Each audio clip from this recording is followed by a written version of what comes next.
प्रिय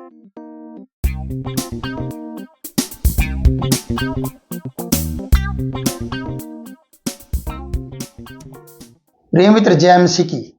आशा करता हूं कि आप स्वस्थ हैं, आप मस्त हैं और आप प्रभु के कार्य में व्यस्त हैं।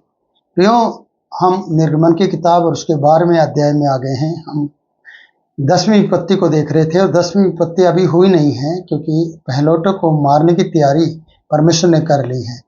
कारण इसका ये था कि परमेश्वर के लोगों को मिस्रियों ने, इजरायलियों को तंग किया था, फिरौन ने तंग किया था और वहाँ तक कि उनके बच्चों को मारा गया था। नील नदी में उनको डाल दिया गया था और दाइयों को, सीपरों और पोओं को अधिकार दिया गया था कि वो उनको मारें। और इस तरीके से परमेश्वर शुरू से लेकर, याकूब से लेकर और जब तक इजरायली लोग मिस्र में रहे तब से आज तक हम सबको भी देखता आया है और देखता रहेगा कि आपके साथ क्या बीत रहा है और क्या होने जा रहा है और आपको परमेश्वर क्या देने जा रहा है। ये सब बातें परमेश्वर करता आया है और करता रहेगा। प्रियो, हम मिस्रियों को देखते हैं विपत्ति में और इजरायलियों को छुटकारे को देखने जा रहे हैं कि किस तरीके से परमेश्वर छुटकारे को देने जा रहा है। और उससे पहले इजरायलियों को किस तरीके से तैयारी करना है 3 दिन की यात्रा पे जाने के लिए और परमेश्वर का पर्व मनाने के लिए, कैसे उनको तैयारी करना है। एक फसह का पर्व मनाया जाएगा 10वीं विपत्ति आने से पहले। तो यहाँ पर बताया गया है कि फिर परमेश्वर ने मिस्र देश में मूसा और हारून से कहा। वो क्या कहा है कि यह महीना तुम लोगों के लिए आरंभ का ठहरे, अर्थात वर्ष का पहला महीना यही ठहरे। और ये दिन ठहराए गए। इजराइल की सारी मंडली में से इस प्रकार कहो, इसी महीने के 10वें दिन को तुम अपने अपने पितरों और घरानों के अनुसार घराने के पीछे एक एक मेमना ले रखो। और यदि किसी के घराने में मेमने को खाने के लिए मनुष्य कम हो, वह अपने सबसे निकट रहने वाले पड़ोसी के साथ प्राणी की गिनती के अनुसार एक मेमना ले रखे। और तुम हर एक के खाने के अनुसार मेमने का हिसाब करना। तुम्हारा मेमना निर्दोष हो, 1 वर्ष का नर हो और उसे चाहे भेड़ों में से लेना चाहे बकरियों में से लेना। इस महीने के 14वें दिन तक उसे रख छोड़ना। और उस दिन गौ धूलि के समय इजराइल की सारी मंडली के लोग उसे बलि करें। तब वे उसके लहू में से कुछ लेकर जिन घरों में मेमने को खाएंगे उनके द्वार के दोनों अलंगों और चौखट के सिरों पर लगाएं और वे उसके मांस को उसी रात आग में भूनकर खाएं। प्रियो, ये सब पर्व की मनाने की तैयारी की गई। अब ये सब होने वाला है। उससे पहले ये सारी बातें हो रही हैं कि मेमने को जो मारा जाएगा और किस तरीके से लिया जाएगा, सारी बातें इसमें लिखी गई हैं। पर मैं इसको थोड़ा सा दूसरे तरीके से बताना चाहता हूं। वो ये है कि उसके लहू को, मेमने के लहू को लेकर द्वारों के दोनों अलंगों और चौखट पर लगाया जाना। और ये चिन्ह इस प्रकार से रहेगा कि मौत का वो फरिश्ता जब आएगा मिस्रियों को मारने के लिए, तो इजरायली लोग सुरक्षित रहें और मेमने का वो लहू चौखट और अलंगों पर देखा जाएगा और मरी का दूत उन घरों में लोगों को छोड़ देगा या उन घरों को छोड़कर अगले घर की ओर प्रस्थान कर जाएगा और उन लोगों को मारेगा जिन पे मेमने का लहू नहीं होगा। और ये मेमने का लहू बड़ा कीमती है। पुराने समय में हम निर्गमन की किताब में देख रहे हैं और नए समय में हम यीशु मसीह के लहू को देखते हैं। प्रियो, इस पर एक बड़ी क्लास और टीचिंग है।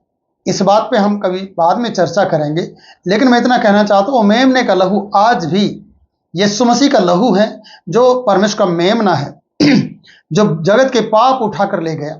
आज मिस्रियों के पाप के कारण से और इजरायलियों के पाप के कारण से मेमने का लहू देकर परमेश्वर को खुश करना और अपनी सुरक्षा लेना, और हम सब की सुरक्षा यीशु मसीह का लहू बन गया।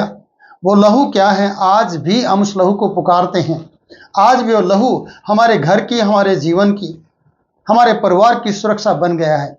जैसे कि हम इजरायलियों की सुरक्षा का कारण देखते हैं मेमने का लहू। ये मेमने का लहू जो आज इजरायलियों की चौखट पर लगाया जा रहा है, उनके द्वार के अलंगों पर लगाया जा रहा है मेमने का लहू। यही लहू उस लहू की याद को दिलाता है जो हमारे प्रभु यीशु मसीह का लहू हमारे लिए काल्वरी क्रूस पर बहाया गया। वही लहू आज हमें छुटकारा देता है, जैसे कि ये लहू, मेमने का लहू, मौत के फरिश्ते से बचाने का कार्य करेगा। इसलिए यहाँ पर बताया गया कि जो मेमने का मांस खाया जाएगा उसे भूंज कर खाना है, उसे पकाकर नहीं खाना है और उसे कच्चा नहीं छोड़ना है, उसको भूनना है, उसको फिर बाद में खाना है और आंतड़ियों समेत और सब कुछ को भून देना है, और अगर बच जाए सवेर तक तो उसे जला देना है, ऐसा कहा गया है। और खाने की ये विधि है, कमर बांधे, पाँव में जूती पहने और हाथ में लाठी लिए हुए उसे फुर्ती से खाना, वह तो यहोवा का पर्व होगा। देखिए इस खाने में कितनी जल्दबाजी की गई है और कितनी सुरक्षा की गई है। जो कमर बांधे और पाँव में जूती पहने खाना पड़े, हाथ में लाठी लिए हुए करना पड़े, उसमें यह दर्शाता है कि जाने की तैयारी नजदीक है। परमेश्वर जल्दी से इन लोगों को छुटकारा देना चाहता है, क्योंकि कमर बांधे रखना यह दर्शाता है कि आपको जल्दी से चलना होगा। पाँव में जूती पहनने का समय आपको नहीं मिलेगा। हाथ में लाठी लिए हुए फुर्ती से खाने की तैयारी करना कि आपको लाठी ना उठाना पड़े, और ऐसे खाना है कि आपको ये सब चीजें पहनने की जरूरत ना पड़े, क्योंकि ये गऊ-दूली के समय होने जा रहा है। और बड़ी तैयारी के साथ कमर बांधकर, पाँव में जूती पहनकर, हाथ में लाठी लिए फुर्ती से खाना, कोई भी लापरवाही नहीं करना है। हम परमेश्वर के काम में बहुत सी लापरवाहियां करते हैं, हम बहुत सुस्त रहते हैं, तंदुरुस्ती हमारे आसपास भी दिखाई नहीं देती है। पर मैंने बहुत से परमेश्वर के लोगों को तंदुरुस्त देखा है। तंदुरुस्ती देखिए, परमेश्वर के काम को करने के लिए इतने प्रफुल्ल हैं कि वो हमेशा रात दिन जाग कर परमेश्वर के काम को करते हैं। और परमेश्वर अपने काम को करवाना चाहता है, वो किस रीति से, कि इन्हें छुटकारा किस रीति से मिलेगा, पर्व मनाना है और सब बड़ी तैयारी के साथ करना है। आपको पता है कि जब गिदोन के साथ 300 लोग गए, जब 300 लोगों को चुन लिया गया, उनको एक हाथ से पानी पीना था, साथ में अपना हथियार रखना था, और पानी भी हाथ डुबोकर इस तरीके से पानी चाट कर उन्हें पीना था, क्योंकि ये तैयारी दिखाता है कि उनके पास अब गिलास ढूंढने का और चम्मच खाना खाने के लिए चम्मच ढूंढने का समय नहीं है। मैंने बहुत से नॉर्थ वासियों को देखा, जब वो साउथ में जाते हैं तो वो अपने साथ चम्मच ले जाते हैं, या अगर चम्मच लेना भूल गए हैं तो वो चम्मच ढूंढना शुरू करते हैं और ऐसा दिखाते कि हम बिना चम्मच के खाना नहीं खाते हैं। प्रियो, आप परमेश्वर के जन हैं। मैं आपको बताना चाहता हूं, खाना खाने के समय अगर आप चम्मच ढूंढ रहे हैं, आप गिलास ढूंढ रहे हैं, तो ये आपके लिए ठीक नहीं, क्योंकि ये तैयारी नहीं है। आपको जल्दबाजी में उन सब चीजों को लेना, क्योंकि आपको बहुत लंबी यात्रा करना है। और परमेश्वर यहां पर इन लोगों से कह रहा है, कमर बांधे, पांव में जूती पहने, हाथ में लाठी लिए, इस भोजन को, इस खाने को फुर्ती से खाना। फुर्ती का मतलब आप समझ रहे हैं, ताकत के साथ, जल्दबाजी में खाना। फुर्ती होने चाहिए कि आपको धीरे धीरे खाना। बहुत से लोगों को खाना खाने का तरीका कई घंटे लगा देते हैं, जैसे डॉक्टरों ने कहते हैं चबा चबा के आराम से धीरे धीरे खाना। प्रियो, धीरे धीरे खाने का समय नहीं बचा है। क्यों? आपको कहीं जाना है। जब आपकी ट्रेन लेट हो रही होती है तो आप खाना खाते ही नहीं हैं, खाने को साथ में लेकर चले जाते हैं, ताकि आप पहले ट्रेन को रोकें और ट्रेन में बैठ जाएं और अपनी सीट कंफर्म कर लें और आप सीट पे बैठ जाएं, और उसके बाद आप अपनी टिफिन को खोलें, फिर आराम से खाएं। और इनके साथ भी यही होने जा रहा है, क्योंकि इनकी गाड़ी निकलने वाली है और परमेश्वर इन्हें छुटकारा देने जा रहे हैं। इसलिए इन्हें वो काम करना है कि जो इन्होंने भूना है उसको सवेर तक रखना नहीं है, उसे जला देना है। जितना खा सकते हैं फुर्ती के साथ खाएं, जूती पहने रखें, कमर बांधे रखें और हाथ में लाठी लिए रखें, क्योंकि तुम्हें शत्रुओं के बीच में से निकलना है और परमेश्वर एक बड़ा काम इनके लिए करने जा रहा है। इसलिए आधी रात को मैं मिस्र देश के बीच में होकर जाऊंगा, क्योंकि जिस देश के अंदर, जिस लोगों के बीच में परमेश्वर चले, वहां पर परमेश्वर अपने कार्य को करता है। और ये मिस्रियों के विरुद्ध में होना था और इजरायलियों के हक में था, और इजरायलियों को कोई शक नहीं था कि परमेश्वर ये काम नहीं करेगा। परमेश्वर ये काम करेगा, इसलिए उनको पूरा हक था और उस हक के साथ इस कार्य को करना था, जो लाठी लिए हुए, कमर बांधे हुए, पांव में जूती पहने हुए, फुर्ती के साथ उस पर्व में खाना खाना और इस पर्व को मनाना। क्योंकि पर्व मनाने के लिए अब इनको दुकानदारी को तैयार करने की जरूरत नहीं थी, कोई किसी को दिखाने की जरूरत नहीं थी। कारण क्योंकि इनको जल्दी से वहां से प्रस्थान करना था, निकलना था। इसलिए परमेश्वर ने कह रहा था ये पर्व ऐसा पर्व है जिसमें आराम की जरूरत नहीं है, इसमें काम करना है, वो भी फुर्ती के साथ।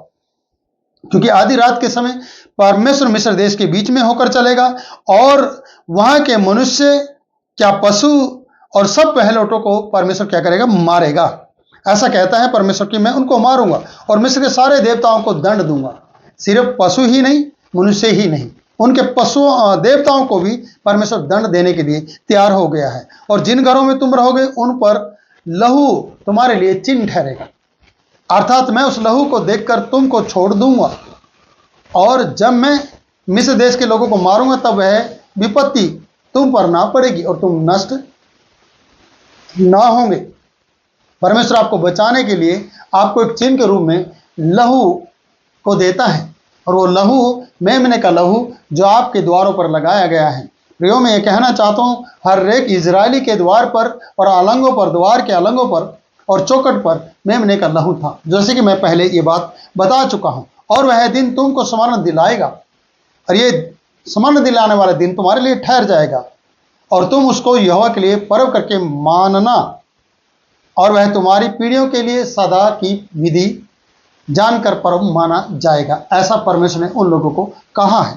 मैं कहना चाहता हूं, जब भी आप काम करो फुर्तीले तरीके से काम करो। इसी वीडियो में और भी ऐड करना चाहूंगा क्योंकि वीडियो थोड़ी लंबी हो जाएगी, पर आपको अखमीरी रोटी के पर्व के बारे में लिखा गया है और प्रथम फसह का पर्व यहाँ मनाया गया है। और जो मेमने का लहू लेना है तसले के अंदर और जुफा का एक गुच्छा बनाकर उसी तसले में लहू के द्वार के लहू से द्वार के चौखट के ऊपर या सिरे पर और दोनों अलंगों पर कुछ कुछ लगा देना है। ऐसा लिखा है, बोर तक तुम में से कोई घर से बाहर ना निकले, क्योंकि परमेश्वर आपके लिए काम कर रहा है। ऐसा बताया गया है कि तसले में उस मेमने का लहू लेकर अपनी चौखट पर लगा देना और बोर तक तुमको बाहर नहीं आना है। और कारण क्या है? क्योंकि यहोवा देश के बीच से होकर चलेगा और मिस्रियों को मारता जाएगा। इसलिए जहां जहां चौखट के सिरे और दोनों अलंगों पर लहू दिखाई देगा वहां वहां वह उस द्वार को छोड़ जाएगा और नाश करने वाले तुम्हारे घरों में मारने के लिए ना जाने देगा। जो नाश करने वाले फरिश्ते होंगे, नाश करने वाले दूत होंगे, वो तुम्हारे घरों में नहीं घुसेंगे, क्योंकि मेमने का लहू तुम्हारी सुरक्षा बन जाएगा। तुम इस विधि को अपने और अपने आने वाली पीढ़ी और वंश के लिए सदा के लिए माना करना, ऐसा प्रभु कह रहा है। और हम यहाँ पर बहुत सी बातें देखते हैं प्रियो, और कहते हैं कि ये बलिदान किया जाना लोगों को, फिर लोगों ने सिर झुकाकर दंडवत की और इजराइल में जाकर जो आज्ञा यहोवा ने मूसा और हारून के द्वारा दी थी उसके अनुसार करना शुरू किया। तो प्रियो, हम पहलौठों की मृत्यु को देखेंगे कि परमेश्वर ने तैयारी की, परमेश्वर उनके बीच से होकर जाने वाला है। मौत का फरिश्ता है, मौत का दूत हर घर में जाएगा, लेकिन मेमने का लहू उस घर में जाने नहीं देगा जिस घर में मेमने का लहू लगाया गया। और जिस घर पे मेमने का लहू इसलिए लगाया गया क्योंकि वहां पर इजरायली रहते हैं। आज आपके जीवन में भी परमेश्वर वो कार्य करने जा रहा है। अगर आप यीशु के लहू के द्वारा कवर किए गए हैं, मेमने का लहू आपके शरीरों पर, आपके देह पर, आपकी चौखट पर लगाया गया है, अगर आप मेमने के लहू से सुरक्षित किए गए हैं, तो कोई भी मौत का फरिश्ता आपके घर में घुसने की हिम्मत नहीं करेगा। किसी की हिम्मत नहीं होगी कि वो आपके घर में घुस जाए। इसलिए कहूंगा, आप यीशु के लहू से कवर हो, यीशु के लहू को अपने जीवन में लें और यीशु के लहू के द्वारा आप छुटकारा पाते रहें और उसमें खुश रहें, आनंदित रहें।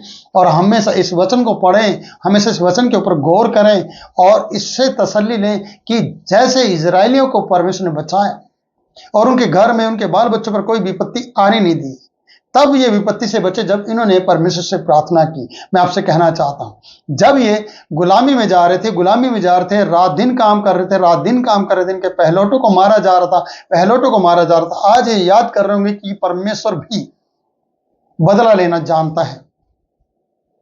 इसलिए इस कहानी से हमें मालूम पड़ता है कि परमेश्वर आपका बदला लेगा। जो आज आपके साथ गलत कर रहे हैं, कल उनके साथ गलत होने जा रहा है। इसलिए कहूंगा प्रियो, आप अपने जीवन में अपने द्वार के अलंग और चौखट पर परमेश्वर के पुत्र यीशु का लहू जरूर लगाएं। और महसूस करे कि मैं यीशु के लहू के द्वारा कवर किया गया हूं। मेरे पाप की छुड़ौती के लिए यीशु ने अपने लहू को बहा दिया और उसी लहू को मैं अपने घर पर, अपने परिवार पर लगाता हूं। आपने संसार के अंदर देखा होगा, पुराने समय में और आज के दिन भी आप देखते होंगे, जब कुछ लोग फेस्टिवल मनाते हैं, एक व्यक्ति को जलाते हैं, उसका पुतला जलाते हैं और पुतला जलाने पर उसकी जो लकड़ियां होती हैं अपने घरों में ले आते हैं और उसकी लकड़ी को अपने घर में रखते हैं और रखने के बाद इस प्रकार से कहते हैं कि ये लकड़ी हमारी सुरक्षा है, इस लकड़ी के कारण से हमारे घर में कोई भूत प्रेत बीमारी नहीं आएगी, ऐसा लोगों का सोचना है। पर आप क्या कहते हैं इसके बारे में? किसी एक पापी जन को जो पुतले के रूप में जलाया गया, जिसको हर साल जलाया जाता है, उसकी लकड़ी क्या आपको सुरक्षा दे सकती है? जिसको आप खुद मारते हैं, उसकी हड्डी को हम क्या सुरक्षा के रूप में ले सकते हैं? नहीं। हम उस मेमने के लहू को जो हमारे लिए मारा गया, याद रखना, और फिर तीसरे दिन जी उठा, वो यीशु का लहू है, वो मेमना है परमेश्वर का, जो आपके और मेरी और हम सब की सुरक्षा बन जाता है। इसलिए प्रियो, आप इस फसह के पर्व को समझें कि पुराना नियम हमें क्या कहता है और नया नियम में हमारी छुड़ौती के लिए यीशु ने क्या किया है। इस बात को आपको समझने की जरूरत है। 10वीं विपत्ति को अगली वीडियो में देखेंगे। पहिलौठों के साथ क्या होने जा रहा है, क्या परमेश्वर करने जा रहा है, और फिरौन क्या कहने जा रहा है, और फिरौन के ऊपर क्या बीतने जा रहा है, यह हम अगली वीडियो के अंदर देखेंगे। इस वीडियो में सिर्फ इतना ही आप समझें। आप इस वीडियो में परमेश्वर के ऊपर विश्वास करें और हमेशा जो भी कार्य करना चाहें फुर्ती के साथ करें और पूरी तैयारी के साथ करें। यहां जैसा बताया गया है कि आपको कमर बांधकर और जूती पहने हुए और हाथ में लाठी लिए हुए इस फुर्ती से इस पर्व को मनाना है। और यह पर्व आज हर संडे हर घर में परमेश्वर की महिमा के लिए किया जाता है, क्योंकि यीशु जी उठा है, यीशु ने आपके लिए खून बहाया है। मेमने का लहू आज भी आपको छुड़ौती और छुटकारा देता है। प्रभु आपको आशीष दे। फिर मिलता हूं नई बात के साथ, तब तक के लिए मैं आपसे इजाजत चाहता हूं। इस वीडियो को लाइक करें, शेयर करें और हमारे चैनल को सब्सक्राइब करें। जय मसीह की।